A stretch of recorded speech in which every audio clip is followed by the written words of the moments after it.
வணக்கம். இந்திய நேரப்படி மாலை 6 மணி விரைவு செய்திகள். கடலூர் மாவட்டத்தில் பாட்டாளி மக்கள் கட்சி நிறுவனர் ராமதாஸின் 86வது பிறந்த நாள் கொண்டாடப்பட்டது. பசுமை தாயக மாவட்ட தலைவர் மாமன்ற உறுப்பினருமான சரவணன் தலைமையில் தேர்தல் பணிக்குழு மாநில தலைவர் தாமரைக்கண்ணன் முன்னிலை வகித்தார். இதனைத் தொடர்ந்து பேசிய அவர்கள், ஆண்டுதோறும் ராமதாஸ் பிறந்த நாளை கொண்டாடப்பட்ட நிலையில் இந்த நாளை சமூக நீதி நாளாக கொண்டாட வேண்டும் என தெரிவித்தனர். அதனைத் தொடர்ந்து பொதுமக்களுக்கு நலத்திட்ட உதவிகள் மற்றும் மரக்கன்றுகள் இனிப்புகள் வழங்கினர். மக்கள் நீதி மய்யம் கட்சியின் தலைவரும் நடிகருமான பத்மஸ்ரீ கமலஹாசன் மாநிலங்களவை உறுப்பினராக பதவியேற்றதை தொடர்ந்து அவரது கட்சி தொண்டர்கள் மற்றும் ரசிகர்கள் தமிழகம் முழுவதும் கொண்டாட்டத்தில் ஈடுபட்டு வருகின்றனர். இந்த நிலையில் ஒரு பகுதியாக மக்கள் நீதி மய்யம் கட்சியின் துணைத் தலைவர் மௌரியா ஆலோசனைப்படி மண்டல செயலாளர் காமராஜ் வழிகாட்டுதலோடு கமலஹாசனுக்கு வழங்கப்பட்ட மாநிலங்களவை உறுப்பினர் பதவியை வரவேற்று சேலம் மாவட்டம் ஓமலூர் பேருந்து நிலையம் அருகே நகர செயலாளர் காதர் பாசா தலைமையில் கட்சி நிர்வாகிகள் பட்டாசு வெடித்து கொண்டாடினர். இதனைத் தொடர்ந்து கட்சி கொடியை ஏந்தியவாறு பேருந்து நிலையங்களில் இருந்த பொதுமக்கள் மற்றும் பயணிகளுக்கு இனிப்புகள் கொடுத்து தங்களது மகிழ்ச்சியை வெளிப்படுத்தினர். நெல்லை மாவட்டம் சேரன் மகாதேவி ராமசாமி கோவில் அருகில் உள்ள ரஜித் மாவட்ட அலுவலகத்தில் வைத்து தமிழ்நாடு ராஷ்டிர இந்து பரிஷத் ஆலோசனை கூட்டம் நடைபெற்றது. மாவட்ட இளைஞரணி தலைவர் வேல்முருகன் தலைமை தாங்கினார். மாநில துணைத் தலைவர் மாரியப்பன் முன்னிலை வகித்தார். கன்னியாகுமரி மாவட்ட தலைவர் ரவி ராமசாமி, மாநில செயலாளர் சரவணன், தேசிய பொறுப்பாளர் சங்கர் மற்றும் நெல்லை மாவட்ட நிர்வாகிகள், மாநில நிர்வாகிகள், ஒன்றிய நகர நிர்வாகிகள், பொதுமக்கள் என பலர் கலந்து கொண்டனர். திருவண்ணாமலை மாவட்டம் சேங்கத்தில் மருத்துவர் ராமதாஸ் அவர்களின் பிறந்தநாள் விழா கொண்டாடப்பட்டது. பொதுமக்களுக்கு இனிப்புகள் வழங்கப்பட்டனர். இதனைத் தொடர்ந்து புதிய பேருந்து நிலையத்தில் உள்ள அம்பேத்கர் சிலைக்கு மாலை அணிவிக்கப்பட்டு மரியாதை செலுத்தப்பட்டனர். இதில் கட்சியின் புதிய நியமன நிர்வாகிகள் இடையே வரவேற்பு பெற்றுள்ளனர். இந்நிகழ்ச்சியில் பாமக மாவட்ட தலைவர் சுமன், மாவட்ட துணைத் தலைவர் செல்வம், ஒன்றிய செயலாளர்கள் சதீஷ்குமார் உள்ளிட்ட நிர்வாகிகள் ஏராளமானவர்கள் கலந்து கொண்டு சிறப்பித்தனர். புதுச்சேரி சுதேசி பஞ்சாலை அருகே தமிழ் மீனவர் விடுதலை, வேங்கைகள் மற்றும் இந்திய மார்க்சிஸ்ட் கம்யூனிஸ்ட் கட்சிகள் இணைந்து கோரிக்கைகளை வலியுறுத்தி கண்டன ஆர்ப்பாட்டத்தில் ஈடுபட்டனர். இந்த ஆர்ப்பாட்டத்தில் புதுச்சேரி காரைக்காலுக்கான வரைவு கடற்கரை மண்டல மேலாண்மை திட்டத்தில் மீனவ கிராமங்களுக்கான பொது சொத்துக்கள் உடனடியாக பதிவு செய்ய வேண்டும், கடற்கரை வளங்களை பாதுகாத்திடும் வகையில் கடல் பாதுகாப்பு சட்டம் இயற்றப்பட வேண்டும் என்று கோரிக்கைகள் வலியுறுத்தினர். இதில் அனைத்து மீனவ பஞ்சாயத்தினர்கள், திமுக, காங்கிரஸ், கம்யூனிஸ்ட் கட்சி நிர்வாகிகள், பல்வேறு சமூக அமைப்பினர்கள் உட்பட பலர் கலந்து கொண்டனர். கடலூர் மாவட்டம் வேப்பூர் அருகே ஐவதக்குடி கிராமத்தில் உங்களுடன் ஸ்டாலின் முகாம் நடைபெற்றது. இம்முகாமினை வேப்பூர் வருவாய் வட்டாட்சியர் செந்தில்வேல் துவங்கி வைத்தார். இந்நிகழ்ச்சியில் சிறப்பு அழைப்பாளராக விருதாச்சலம் சட்டமன்ற உறுப்பினர் ராதாகிருஷ்ணன் கலந்து கொண்டு கர்ப்பிணி பெண்களுக்கு மருத்துவ பெட்டகமும் விவசாயிகளுக்கு மரக்கன்றுகளும் வழங்கினர். இதில் ஏராளமான பொதுமக்கள் கலந்து கொண்டு பல்வேறு கோரிக்கைகள் அடங்கிய மனுக்களை அதிகாரிகளிடம் அளித்தனர். இம்முகாமில் வருவாய் ஆய்வாளர் ராஜவேல், பல்வேறு துறை அதிகாரிகள், ஊராட்சி செயலாளர்கள் கலந்து கொண்டனர். தென்காசி மாவட்டம் தென்காசி புதிய பேருந்து நிலையத்தில் பாமக நிறுவனர் மருத்துவர் ராமதாஸின் 87வது பிறந்தநாள் விழா கொண்டாடப்பட்டது. இதில் பொதுமக்களுக்கு பாட்டாளி மக்கள் கட்சியினர் இனிப்புகள் வழங்கி கொண்டாடினர். இதனைத் தொடர்ந்து மருத்துவர் அன்புமணி ராமதாஸின் தமிழக மக்கள் உரிமை மீட்பு பயணம் தொடக்க விழா வெற்றி பெற கோஷங்கள் எழுப்பினர்.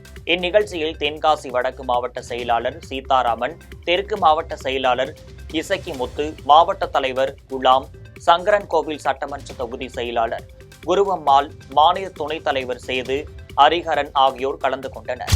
சேலம் மாவட்டம் ஆத்தூர் அருகே உள்ள நாகியம்பட்டி கிராமத்தைச் சேர்ந்த முருகேசன், இவரது மனைவி அங்கம்மாள், இவர்கள் இருவரும் தனது மகனுடன் கொத்தம்பாடியில் வசித்து வருகின்றனர்.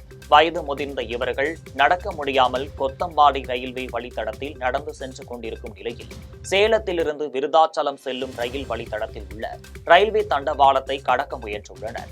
இதனைத் தொடர்ந்து காரைக்காலில் இருந்து பெங்களூரு நோக்கி சென்ற விரைவு ரயில் மூதாட்டி அங்கம்மாள் மீது மோதியது. இதனை கண்டு சுற்றியிருந்த பொதுமக்கள் அதிர்ச்சியடைந்து அப்பகுதிக்கு விரைந்து சென்று பார்த்தபோது உடல் சிதறி சம்பவ இடத்திலேயே பரிதாபமாக உயிரிழந்தார். விபத்து குறித்து தகவல் அறிந்து வந்த ரயில்வே போலீசார் உயிரிழந்த மூதாட்டியின் உடலை கைப்பற்றி பிரேத பரிசோதனைக்காக அனுப்பி வைத்தனர். கடலூர் மாவட்டம் புதுப்பிள்ளையார் குப்பம் பகுதியைச் சேர்ந்த ராஜா இவர் முண்டியம்பாக்கம் அரசு மருத்துவமனையில் மருத்துவராக பணியாற்றி வருகிறார். இந்த நிலையில் இவரது வீட்டில் நுழைந்த மர்ம நபர்கள் முன்பக்க கதவை உடைத்து 120க்கும் மேற்பட்ட தங்க நகை மற்றும் 10 லட்சம் ரொக்கத்தை திருடி சென்றுள்ளனர். தகவல் அறிந்த வீட்டின் உரிமையாளர் ராஜா நகை மற்றும் ரொக்கம் காணாமல் போனது கண்டு அதிர்ச்சி அடைந்துள்ளார். இதனைத் தொடர்ந்து காவல் நிலையத்தில் புகார் அளித்ததின் பேரில் வழக்கு பதிவு செய்து சம்பவ இடத்திலேயே மோப்ப நாய்கள் மற்றும் கைரேகை நிபுணர்களுடன் சோதனை நடத்தி வருகின்றனர். கடலூர் மாவட்டம் சதுப்பு நில காடுகள் புயல், வெள்ளம், மண் அரிப்பு, கடல் நீர் வெள்ளப்பெருக்கு போன்றவற்றில் இருந்து மனிதர்களை பாதுகாக்கின்றது. 2015ஆம் ஆண்டு முதல் யுனெஸ்கோ அமைப்பு உலக சதுப்பு நில காடுகள் தினமாக அனுசரித்து கடைபிடித்து வருகின்றனர். உப்பனாற்றில் அலையாத்தி காடுகள் அமைக்கும் பணியில் ஆலமரம் தன்னார்வ அமைப்பு ஈடுபட்டு வருகின்றனர். சுமார் 15 கிலோமீட்டருக்கு மாங்க்ரோவ் காடுகள் அமைக்கப்பட்டன. அதன் ஒரு பகுதியாக சர்வதேச சதுப்பு நில காடுகள் தினத்தையொட்டி அலையாத்தி விதைகள் நடவு செய்தனர். இந்நிகழ்வில் அர்ஜுனன், இளையராஜா மற்றும் பலர் கலந்து கொண்டனர். திருப்பத்தூர் மாவட்டம் வாணியம்பாடியில் பிச்சைக்காரர் ஒருவர் QR கோட்டை அனுமதியை பெற்று தனது கையில் அந்த அட்டையை வைத்துக் கொண்டு டிஜிட்டல் முறையில் அவர் பிச்சை எடுத்துக் கொண்டிருக்கிறார். அவருக்கு டிஜிட்டல் முறையிலேயே பலர் பிச்சை போட்டு வருகின்றனர். தற்போது டிஜிட்டல் மூலம் அனைத்து பரிவர்த்தனைகளும் நடப்பதால் செல்போன் மூலம், கிரெடிட் மற்றும் டெபிட் கார்டு மூலம் தான் பெரும்பாலான பரிவர்த்தனைகள் நடைபெற்று வருகின்றன. இதனைத் தொடர்ந்து டிஜிட்டல் முறையில் பிச்சை எடுக்க தொடங்கியுள்ள நிலையில் வருங்காலத்தில் பல பிச்சைக்காரர்கள் இதேபோல்தான் பிச்சை எடுக்க வேண்டிய நிலை என்று அவர் தெரிவித்தார். சிவகங்கையில் அமமுக பொதுச் செயலாளர் தினகரன் செய்தியாளர்களிடம் பேட்டி அளித்தார். இதில் திமுகவை எதிர்க்கும் கட்சிகள் ஒன்றிணைய வேண்டும் என்ற அமித்ஷாவின் விருப்பத்தை வரவேற்பதாக தெரிவித்தார். தமிழகத்தில் சட்ட ஒழுங்கு கேள்விக்குறியாகி உள்ளது என்றார். மேலும் தமிழகத்தில் மோடியின் கூட்டணி ஆட்சி எம்ஜிஆர் போல் நல்லாட்சி வழங்கும் என்று தெரிவித்தார். சென்னை தண்டையார்பேட்டை வைத்தியநாதன் மேம்பாலம் அருகில் மணிக்கூண்டு கடிகாரம் காரியம்கூடம் திறப்பு விழா நடைபெற்றது.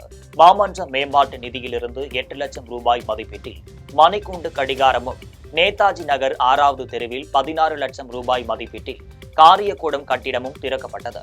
இதனை RK நகர் சட்டமன்ற உறுப்பினர் எபினேசர் திறந்து வைத்தார். இந்நிகழ்ச்சியில் மண்டல குழு தலைவர் நேதாஜி கணேசன், பகுதி செயலாளர் ஜெபதாஸ் பாண்டியன், வட்ட செயலாளர் சுந்தர் உட்பட மாநகராட்சி அதிகாரிகள் மற்றும் கழக நிர்வாகிகள் ஆகியோர் பங்கேற்றனர். சேலம் மாவட்டம் வாழப்பாடி அரிமா சங்க கட்டிடத்தில் இலவச செயற்கைக்கால் கை வழங்கும் விழா நடைபெற்றது. இவ்விழாவில் வாழப்பாடி விளையாட்டு சங்கம், ஈரோடு ஜீவன் ஜோதி டிரஸ்ட் நல சங்கம் சார்பில் நடைபெற்றது. வாழப்பாடி சுற்றியுள்ள பகுதிகளில் இருந்தும் 50க்கும் மேற்பட்டவர்களுக்கு செயற்கை கால் வழங்கப்பட்டனர்.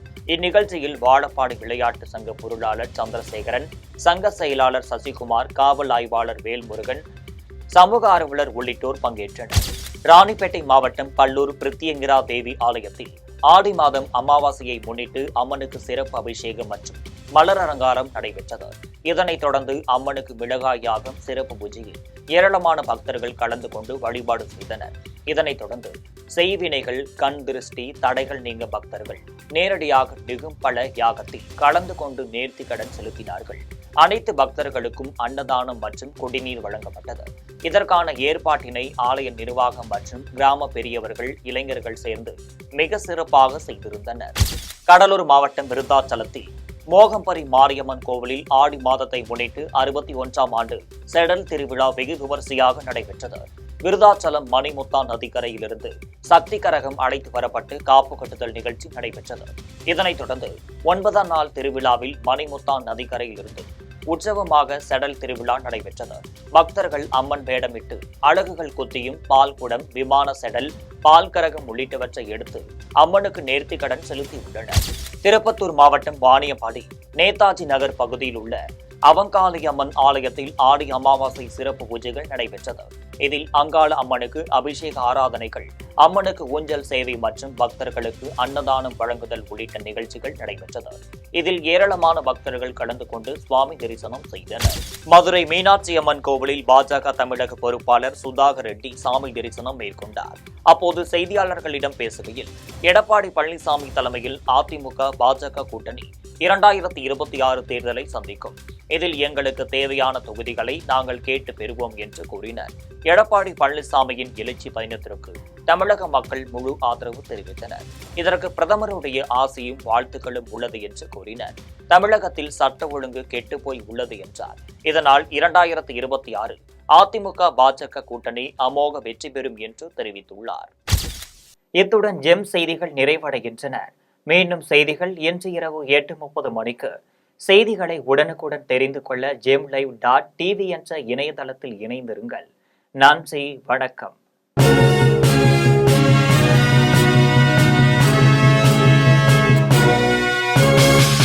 உடனுக்குடன் அப்டேட் தெரிந்து கொள்ள ஜெம் டிவி தமிழ் ஆப்பை இன்ஸ்டால் செய்யவும்.